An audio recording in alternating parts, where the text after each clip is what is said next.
മുത്തശ്ശി രാമായണം ബാലകാണ്ഡം.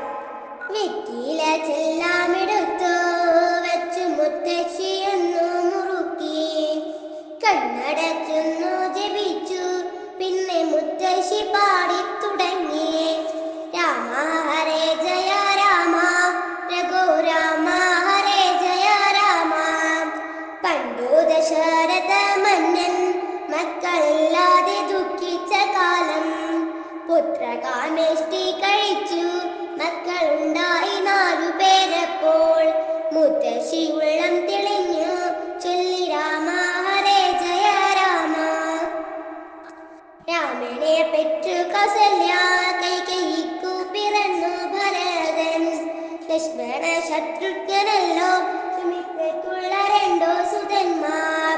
മുത്തശ്ശി കോരിത്തരിച്ചു ചൊല്ലി രാമ ഹരേ ജയ രാമ. മക്കളിൽ മൂത്തവൻ രാമൻ, സാക്ഷാൽ വിഷ്ണുവിന്റെ അവതാരം. ലക്ഷ്മി ഭഗവതിയല്ലോ ജനകാത്മജയാക്കിയ സീത. മുത്തശ്ശി കൈയിണ കൂപ്പി ചൊല്ലി രാമ